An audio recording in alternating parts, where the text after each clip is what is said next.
Guys, നിങ്ങളുടെ വീട്ടിൽ പൂച്ചയുണ്ടോ? ഇല്ലെങ്കിൽ പൂച്ചയുള്ള നിങ്ങളുടെ ഫ്രണ്ട്സിനൊക്കെ ഈ വീഡിയോ അയച്ചു കൊടുക്കട്ടോ. കാറ്റ്സിനെ പറ്റിയിട്ട് കുറച്ച് ഇൻട്രസ്റ്റിംഗ് ആയിട്ടുള്ള കാര്യങ്ങൾ ഞാൻ പറഞ്ഞുതരാം. അറിയാവുന്ന കൂട്ടുണ്ടെങ്കിൽ കൂടുതൽ കാര്യങ്ങളൊന്ന് കമൻറ്റ് ചെയ്യണേ. കാറ്റ്സിന് ഒരിക്കലും സ്വീറ്റ് തിങ്സ് ടേസ്റ്റ് ചെയ്യാൻ പറ്റില്ല. അതായത് മധുരമുള്ളത് തിന്നാൽ നിങ്ങൾക്ക് ടേസ്റ്റ് കിട്ടില്ല. ഈ ടോമാഞ്ചേരിയുടെ ടോം ആണാണെന്ന് നിങ്ങൾക്ക് അറിയാലോ. ശരിക്കും ആൺപൂച്ചേനെ വിളിക്കുന്നത് ടോം എന്നാണ് ഗൈസ്.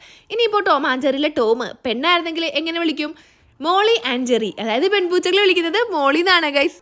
പിന്നെ ഒരു നഗ്നമായ സത്യം പറയട്ടെ, മനുഷ്യന്മാർക്ക് പോലും പറ്റാത്ത കാര്യമാണ് ഉപ്പുവെള്ളം കുടിക്കുക. ഈ പൂച്ചകളുണ്ടല്ലോ, ഉപ്പുവെള്ളം കുടിക്കും ഗൈസ്. അവരുടെ കിഡ്നിയിൽ അത് ഫിൽട്ടർ ചെയ്യാനുള്ള എന്തോ സംവിധാനം. ഇസ്ലാമിക നിയമപ്രകാരം ആചാരപരമായി കാറ്റ്സ് ശുദ്ധമാണെന്നാണ് പറയുന്നത്. അതായത് ബർക്കത്തുണ്ടെന്നാണ് പറയുന്നത്. അതുകൊണ്ട് വീടുകളിലും പള്ളിയിലൊക്കെ സ്വതന്ത്രമായിട്ട് പൂച്ചേനെ കയറ്റാൻ അനുവദിക്കും. ആണോ ഗൈസ്? നിങ്ങളുടെ വീട്ടിൽ നിങ്ങൾ പൂച്ചേനെ കയറ്റാറുണ്ടോ?